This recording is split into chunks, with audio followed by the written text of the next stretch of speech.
News, सच जरूरी है।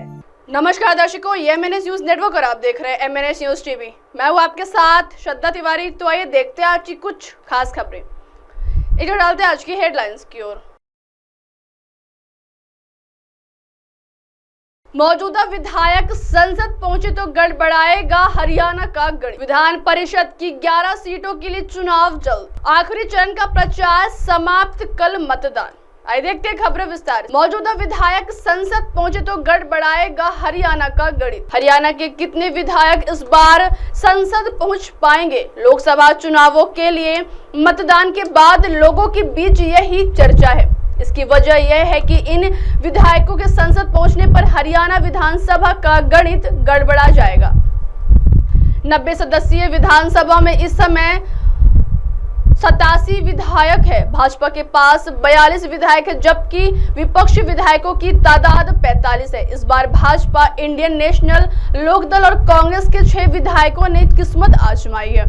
अगर भाजपा के विधायक मोहनलाल बड़ौली जीत जाते हैं तो सदन में भाजपा विधायकों की तादाद और घट जाएगी। इसी तरह अगर कांग्रेस के दोनों विधायकों रावदान सिंह और वरुण चौधरी को संसद में पहुंचने का मौका मिलता है तो विपक्ष और उनके विधायकों की तादाद भी घट जाएगी। जननायक जनता पार्टी की नैना चौटाला और इनेलो के अभय सिंह चौटाला के जीतने से भी विधानसभा में विपक्ष के विधायक कम होंगे, लेकिन फिर भी भाजपा की नायब सिंह सैनी सरकार के लिए बहुमत साबित करना टेढ़ी खीर होगा।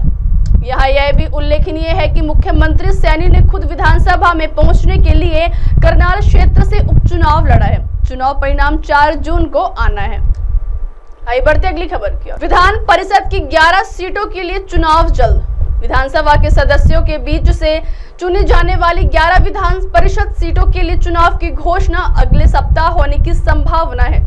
लोकसभा चुनाव के नतीजों के बाद होने वाले इस चुनाव में महायुति और महाविकास आघाड़ी के बीच जोरदार संघर्ष दिखाई देगा। विधान परिषद के मौजूदा 11 सदस्यों का 6 साल का कार्यकाल जुलाई के अंत में समाप्त हो जाएगा, इसलिए चुनाव कार्यक्रम की घोषणा जून में की जाएगी। विधान परिषद के मुंबई स्नातक, कोंकण स्नातक, नासिक शिक्षक और मुंबई शिक्षक निर्वाचन क्षेत्रों के लिए चुनाव 26 जून को होंगे। संभावना है कि यह चुनाव उसके तुरंत बाद होगा। इसके अलावा अजित पवार गुट के नेता प्रफुल्ल पटेल के इस्तीफे से खाली हुई राज्यसभा की एक सीट के लिए 25 जून को चुनाव होगा।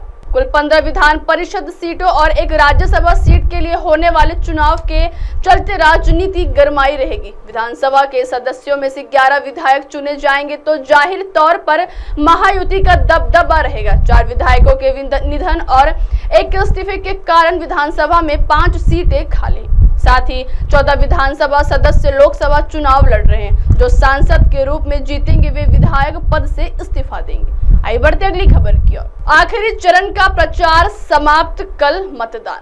लोकसभा चुनाव के 7वें और अंतिम चरण के लिए 57 सीटों पर प्रचार का शोर गुरुवार शाम थम गया। जहां 1 जून को मतदान होना है। इस चरण में 8 राज्यों और केंद्र शासित प्रदेशों की 57 सीटों पर मतदान होना। यहाँ कुल 904 प्रत्याशियों का भविष्य दांव पर लगा है।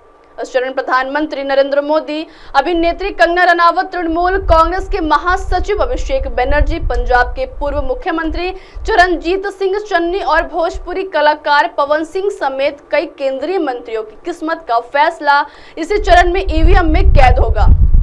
अब तक 486 निर्वाचन क्षेत्रों में चुनाव संपन्न हो चुका है। पहले 6 चरणों में मतदान क्रमशः 66.14%, 66.71, 65.68, 69.16, 62.2 और 63.36% रहा। मतों की गिनती 4 जून को होगी। 7वें चरण में जिन सीटों पर मतदान होना है उनमें उत्तर प्रदेश और पंजाब की 13, पश्चिम बंगाल की 9, बिहार की 8, ओडिशा की 6, हिमाचल प्रदेश की 4 और झारखंड की 3 सीटें शामिल हैं। अब आप हमारे न्यूज चैनल को आपके मोबाइल पर भी देख सकते हैं। मोबाइल ऐप पर देखने के लिए प्ले स्टोर से MNS news TV app download करें। इंस्टा, हाई, ट्विटर जैसे कई सोशल मीडिया प्लेटफॉर्म पर हमारा चैनल उपलब्ध है। आप इसे यूट्यूब पर भी देख सकते हैं, आप इसे लाइव भी देख सकते हैं www.mnsnewstv.com पर। अब वक्त हो चला है दर्शकों ब्रेक का। ब्रेक से लौटने के बाद देखिएगा देश और दुनिया की तमाम बड़ी खबरें। बने रहिए MNS न्यूज टीवी पर।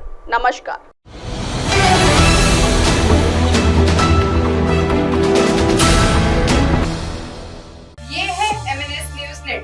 और आप देख रहे हैं MNS न्यूज।